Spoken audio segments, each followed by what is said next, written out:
I'm Daniel Levine, and this is the Bio Report.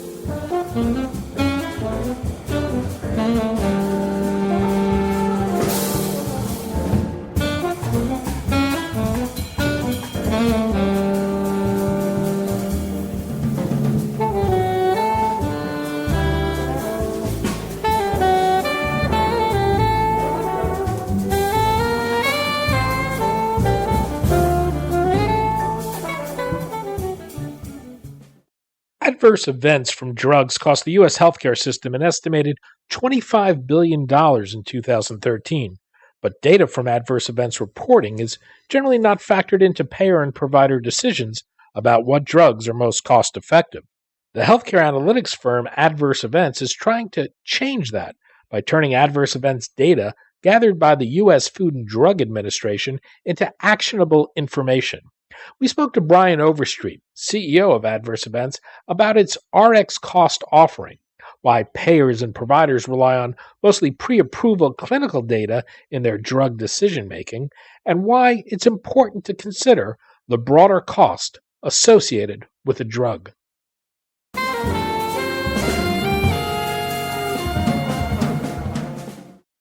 Brian, thanks for joining us. Thank you for having me. Excited to be here. If you talk to payers and providers, the types of questions they care about, the questions about how drugs are used, their effects and side effects, aren't well answered in clinical trials. They want real-world data, but you say most formulary decisions today are made with limited information based on pre-approval data. Can you explain how these decisions are made and why there's this data gap, as it were? What's wrong with relying on pre-approval data? Sure. Yeah, and that's the information gap that we identified early on when we started AdverseEvents, was that a lot of the decision-making, whether it was at the formulary level, the patient level, or anywhere in between, was really based on sort of an outdated notion of clinical trial data. And I'm not trying to berate clinical trials. They obviously have a very important place in the process for drug approval and understanding efficacy. But the fact of the matter is that the true safety profile of any particular medicine doesn't really become widely known until it's being used on the market. And the reason for that is fairly simple. When you have a clinical trial, even a late stage one, the number of people who are participating in the trial is usually still quite limited to maybe 2,000 or 3,000 folks. They're chosen for having the same characteristics. So it's a very homogeneous population that we're testing against. And we're usually just testing for a select safety outcome look. When a drug actually makes it to market, then it's being used by all sorts of people, sometimes for all sorts of reasons, and that's why there's a big increase in the number of adverse events that are recognized and the frequency of those adverse events. And so what we identified early on was a need to try to put some data around that step, is to be able to say, okay, if you're making a formulary decision here, not just to put it on the formulary, but to keep it on the formulary and where to keep it within the formulary, that's where you need to start looking at this post-marketed data and looking at it from the standpoint of not just the safety, but the incidence rates of safety and the cost effect of that safety. And that's what we're trying to provide here. Well, there's also a problem you note with the flow of information, how data from clinical trial programs reach or don't reach healthcare practitioners. Can you explain? Sure. So, if you talk to a healthcare practitioner today, one of the first things they're going to tell you is just how little time they have to do almost anything. And one of the lowest things on the rung of their ladder, unfortunately, is their ability to actually dig in and study some of the clinical trial data. So what they're really dependent on then is FDA label changes. And there's a big time lag between when data comes out, whether it's clinical or whether it's from post-marketed surveillance, until when the FDA actually makes a labeling change. And that gap of time is a big danger zone for patients. And what we're trying to do is lessen that gap, is to be able to take the post-marketed data, get it into a format that providers can understand and also quickly absorb, so they really understand what the implications are in the short run.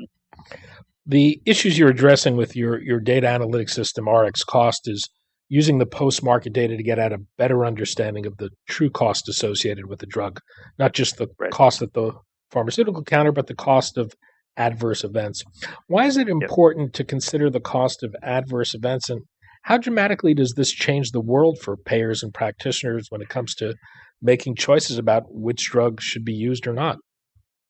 Well, we think it changes things quite dramatically for them. When a formulary group meets, the P&T committee meets to decide where and how to place a drug on the formulary, they're traditionally looking at the efficacy data, which they should be, and they're looking at the economics. They're looking at what the pill costs relative to its peers. But what's missing in that is the adverse event costs. And there are real-world costs over a period of time once a drug is being prescribed. And if you start to see trends where a particular medication is causing admissions or readmissions from adverse events, that's going to greatly increase the overall cost of care attributable to that medicine. And what's been lacking is some hardcore numbers around what those drug side effect economics are. And that's what RxCost is designed to do. It's designed to say on a per drug, per prescription basis, this is how much additional cost is going to be attributed to putting this drug up against some of its comparators. And the way that we're able to manage those data is by class, it's by indication, it's by mechanism of action. So any way that the formulary groups want to be able to peer into this world and better understand what that total cost of care is, we're able to provide that for them now. And so I think it's going to have a real material impact in some of the decision making. We've seen some evolution over the last 12 months in the economic discussions around formulary decisions, notably with Hep C medications, but that's clearly going to continue with the new cholesterol drugs, with some of the other things coming to market. And so we see the natural extension of those discussions coming around to this notion of post-marketed safety and what that back-end cost is, and how do we mitigate or avoid that as much as possible. The FDA's Adverse Events Reporting System, or FAERS, collects post-market adverse events of approved drugs. Can you explain what this database is, how it works, how often it's updated? Sure. So, the FAERS data set's been around for over 20 years. The FDA has been maintaining it and collecting reports from healthcare providers, from patients, from the pharmaceutical companies themselves for about that long. We started getting ourselves involved with that data set about 5 years ago when we realized that there, first of all, was data out there for these post-marketed drug side effects, but also that it was data that was quite dirty and it was quite poorly maintained. So we saw the opportunity in being able, as data people, to come in, restructure and rebuild the database from the ground up so that you could start running proper data analytics on these data, whether it's for signaling, whether it's for scoring, and now for costing. And it's provided a huge opportunity. But I think it's important to note that FAERS, the FDA's Adverse Event Reporting System, is really the only mechanism out there for post-marketed surveillance. The FDA has been working on a number of new, and quote-unquote improved methodologies for surveillance, but they really haven't gotten them to the point where they're reliable yet. And so we have FAERS where we're seeing a 1.5 million reports a year coming in from all these different reporting segments that allow us to get a view into what's happening in the real world. Now, it's not without its problems, and one of those problems is, as you mentioned, the frequency of reporting. And the way that FAERS works is it's a quarterly data load that they release publicly, but it's on a delay. So the most recent data from that quarterly data load is about 6 months old at any given point. And that's a real problem if you want to get a more immediate, impactful view. And that's why one of the things that we do here is every month we file Freedom of Information Act requests so that we get the most up-to-date data on the drugs that matter most to our clients. And we're able to load that in addition to the quarterly load so that we're getting new data every single month and seeing how, as new drugs come to market, the safety profiles change. And are there other limitations of that data that you're addressing? There are. So, there's a couple of standard limitations that people cite about FAERS, and it involves the issues of things like underreporting. It involves the issue of differential reporting that may be influenced by outside factors. And these are all things that we looked at very early on in our processes, and we found that a lot of the concerns that have been raised about FAERS were based on academic studies that took place really when FAERS was just getting off the ground. And so the reporting rates were a lot fewer, the differential rates were all over the place, And as FAERS has modernized and as FAERS has increased in volume, a lot of those things have ceased to really be an issue. We've published a number of studies in peer-reviewed journals that have sort of debunked a lot of what we call the myths around FAERS and how it may or may not be utilized. And the fact remains that with so much data now coming into the system, and again, is only the really proven source of post-market surveillance, it's not only the best we got, it's all we got. In scientific studies, there's often a question of correlation versus causation. Do we know Sure. when an adverse event is actually caused by a drug, particularly when you're dealing with a seriously ill patient? Yeah, that's the number one issue that we're constantly battling, as is the FDA, and they recently announced new measures within FAERS to better correlate causation between the drug and adverse event. On our end, when we get the data, there's a few things that we do that we think highlights the cases that have the best causality within them. We focus our attention on the cases where a drug has been identified as either the only drug being taken by the patient or the primary suspect drug being taken by the patient. And then beyond that, we're always heavily weighting our analysis around the reports that come from healthcare providers, those who are on the front lines treating the patient and really have an insight into what's going on with them. And between those two metrics, I think we get causality there to the level that's more than just acceptable. Payers are keen to get answers to questions of comparative effectiveness, and taking adverse events into account helps at getting to a deeper understanding. But does this give any insight into patient outcomes? Are you able to determine whether one drug is more effective than another? We don't really focus much on the effectiveness side of things, but what we are able to do is focus on the outcomes. So in our data, we can track drug to adverse event to outcome.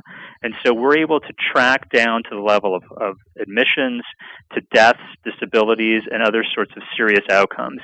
And an element of our costing model is based on those outcomes numbers. So it all flows from one to the other in a very interesting way. I don't imagine FAERS includes cost data relating to an adverse event. Am I wrong about that? And how do you calculate No, that's certainly a little bit of a value add that we've put on, and it took us quite some time to get the model right. And there's a few different components that go into it. So we have our FAERS data that goes through our process for cleaning it up and optimizing it as our top line data. We then build in and map all of those things to the ARC data that shows what an actual hospitalization cost is from different types of serious adverse events. And then we model in script data that we get so that we can actually show these results, these RxCost results, on a per script basis. So it's a very intensive analytic process that we've had to build up over the last year, and really the culmination of a lot of the work that we've done here at Adverse Events. But that's one of the reasons we're so excited to get it off the ground and launch it to the marketplace. One of the effects of looking at this data is that drugs that on their face are cheaper than a competitor's for a certain malady can become more expensive when the cost of adverse events are taken into account. Are there some examples of this? Sure. There's a number of examples that we're seeing in this, and I'll be frank in telling you that we're just at early stages of really understanding the scope of these results ourselves, and we're going through a number of studies to really identify the areas where we think that it's most severe. But when we look at areas like the diabetes medications, we can see some fairly big swings between drugs that are deemed to be quote unquote cheaper, at least are cheaper on a purchase price, but in fact when you factor in the back end costs from the adverse events, become much more expensive. Areas like wet AMD, we have examples of Berlanta versus Effient. There's any number of examples of this that people can really dig into. And I think it's just, even beyond that, having these data for all of these drugs, and we have this coverage level now for about 700 drugs, just sort of redefines the scope of formulary review and understanding of total costs. Now, you just launched Rx Data as part of your broader analytics platform. How do you expect it to shape decisions in the clinic among payers and even drug makers? Well, that's the open-ended question. What we're trying to do is build a comprehensive platform that includes data analysis and insight. And the data is one thing, and in a world of big data, more and more data, doesn't necessarily get you where you need to go in terms of decision making. Decision making then becomes, how do we take these data and convert it into actionable intelligence? And so having the ability to layer on analytic tools like the new RxCost, like our scoring system, like our signaling system, are all elements that allow for better decision making from the clinic all the way up to the pharmacy department, all the way up into the P&T committee. And so it's the culmination of factors there, and having it on a single platform, I think, where the real value is derived. Brian Overstreet, CEO of AdverseEvents. Brian, thanks so much for taking the time to talk. Thank you so much for having me.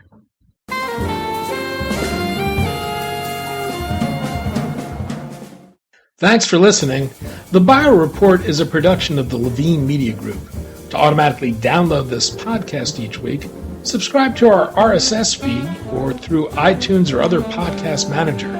To join our mailing list, go to levinemediagroup.com. We'd love to hear from you. If you want to drop us a line or are interested in sponsoring this podcast, send email to danny@levinemediagroup.com. Special thanks to Jonah Levine, who composed our theme music, and the Jonah Levine Collective, which performs it.